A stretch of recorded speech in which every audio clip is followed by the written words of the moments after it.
গল্পের শুরুতে আমরা দেখতে পাই একজন লোক দলবল নিয়ে প্লেনের মধ্যে বসে এক মহিলাকে হেনস্থা করছে, সাথে মহিলার অতীতের ইতিহাস উল্লেখ করে ফিজিক্যালি অ্যাবিউজড করে। সেই সময় এক আগন্তুক এসে সেই লোকসহ তার দলবলকে প্রচুর মারে।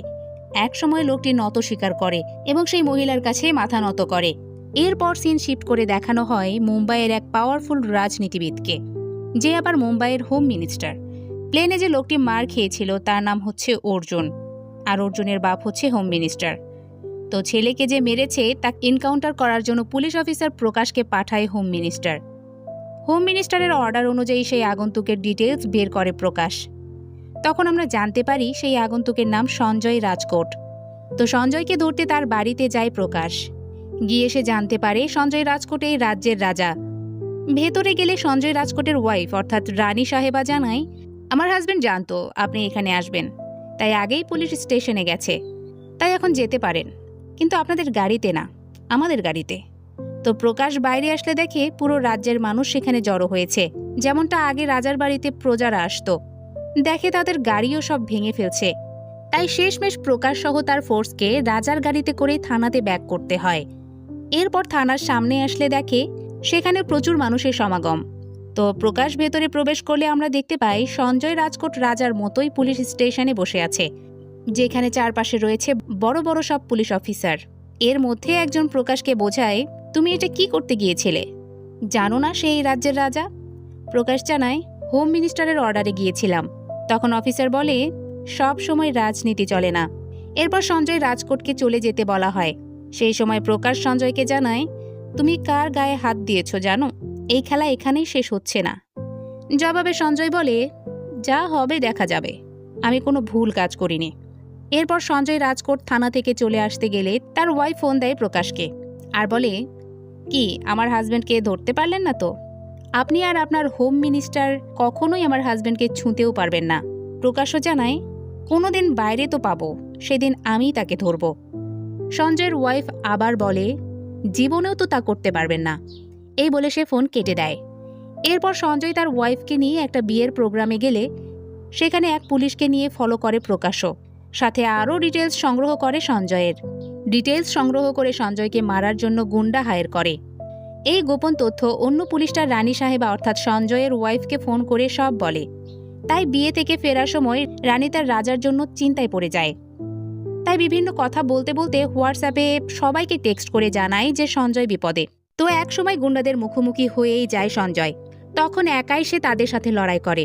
এক সময় সঞ্জয় পড়ে যায় পয়েন্ট ব্ল্যাক শুটে। ততক্ষণে সঞ্জয়ের লোকজন রানীর কথা অনুযায়ী চলে আসলে ভয়ে পালিয়ে যায় গুন্ডারা। এরপর আমরা দেখতে পাই রাজা আর রানীর রোমান্স।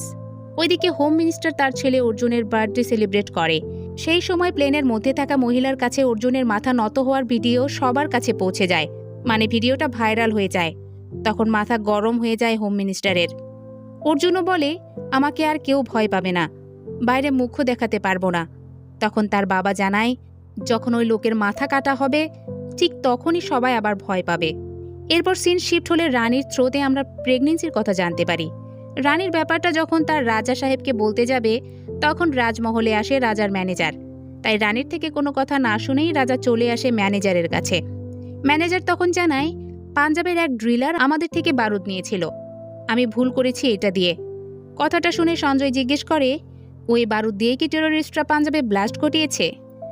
উত্তর হ্যাঁ হলে সঞ্জয় রেগে যায় ম্যানেজারের ওপর আর চর মেরে বাইরে বের করে দেয়।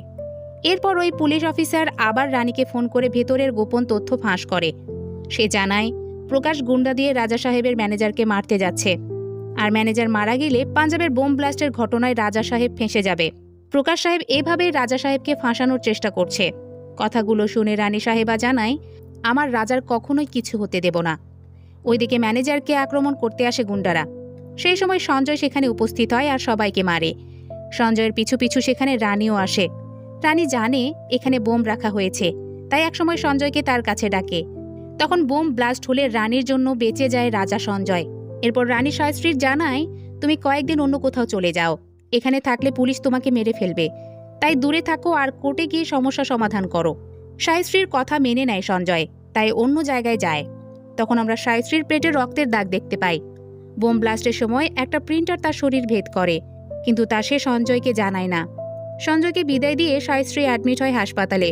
তখন সঞ্জয়ের লোক ফোন করে সঞ্জয়কে জানায়, সাথে বলে just normal checkup, tension করার কিছু নেই। এমনিতে ওয়াইফের প্রতি সেরকম টান কখনোই ছিল না সঞ্জয়ের। এর মধ্যে কোর্টে গিয়ে সব সমাধান করে ফেলে সঞ্জয়, কিন্তু এরপরেই সবচেয়ে দুঃখের কথা জানতে পারে সে, কারণ সায়শ্রী মারা যায়। তাই দ্রুত হাসপাতালে যেতে হয় সঞ্জয়কে। এরপর সায়শ্রীর ফোন ঘাটলে দেখে তাকে কত মেসেজ করেছে সে। তখন ডাক্তার এসে জানায়, রানী সাহেবা মরণোত্তর অর্গান ডোনেশন করেছে, তাই আপনার পারমিশন লাগবে। পারমিশন দেয় সঞ্জয়। এরপর সায়শ্রীর সৎকার কার্যক্রম শেষ করে বাড়ি আসলে একা ফিল করে। যদিও সে সায়শ্রীকে সেরকম সময় দিত না, তবে পেছনের অনেক স্মৃতিই তার মনে পড়ে। সায়শ্রীর মৃত্যুর পর সায়শ্রীকে আরও ভালোভাবে জানার জন্য সায়শ্রীর বন্ধুদেরও আমন্ত্রণ করে। তখন সঞ্জয় জানতে পারে সায়শ্রী প্রেগনেন্ট ছিল।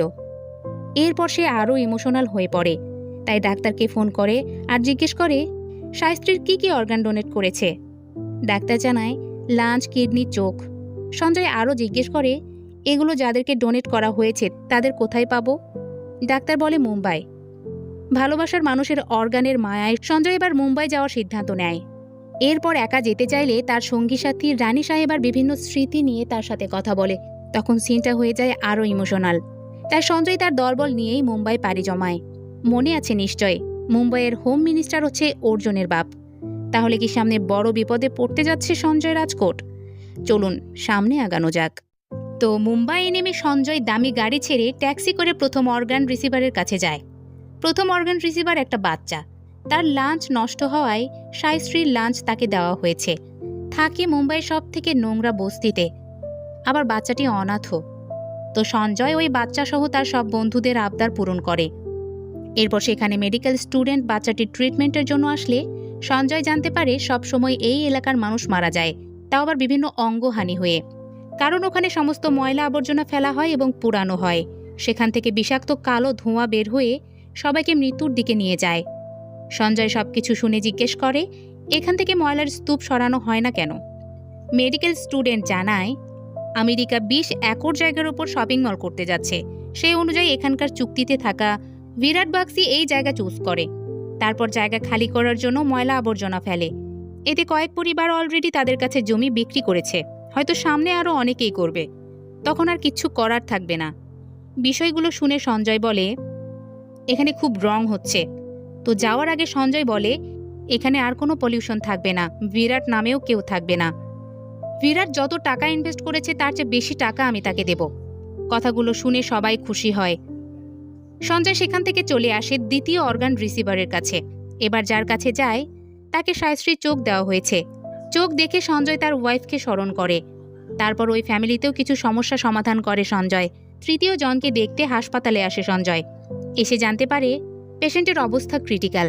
ব্যাপারটা জেনে সঞ্জয় বেস্ট ডাক্তারকে ইনফর্ম করে। তখন এক স্পেশাল মেডিকেল টিম এসে পেশেন্টকে ইমিডিয়েটলি দেখভাল করে। এতে তার কন্ডিশন ভালো হয়। সঞ্জয় 3 জনের মাঝে সায়শ্রীকে খুঁজে পেয়ে এবার রাজকোটে ফিরে যাওয়ার সিদ্ধান্ত নেয়। তাই রাস্তা দিয়ে যাওয়ার পথেই ওই হোম মিনিস্টারের ভাষণের জ্যামে আটকে যায়। তখন সঞ্জয় বুঝতে পারে এখানে যদি তাকে দেখে ফেলে তাহলে সমস্যা হবে, তাই দ্রুত যাওয়ার চেষ্টা করে। এর মধ্যেই এক পুলিশ সঞ্জয়কে দেখে অর্জুনকে ফোন দেয়। অর্জুন বিশ্বাস করে না। তারপর প্রকাশও ফোন করে অর্জুনকে জানায়। রাজমহলে গিয়েও খোঁজ নেবে বলে জানায় প্রকাশ। এর মধ্যে ডিসপ্লেতে সঞ্জয়কে দেখলে চমকে ওঠে হোম মিনিস্টার। এরপর ছেলেকে নির্দেশ দেয় ধরার। তাই অর্জুন এবার গাড়ি নিয়ে সঞ্জয়ের পিছু নেয়। পিছু নিতে নিতে একসময় অ্যাক্সিডেন্টে মারা যায় অর্জুন। ওইদিকে প্রকাশ রাজমহলে গেলে জানতে পারে সঞ্জয় রাজকোটে এসেছে।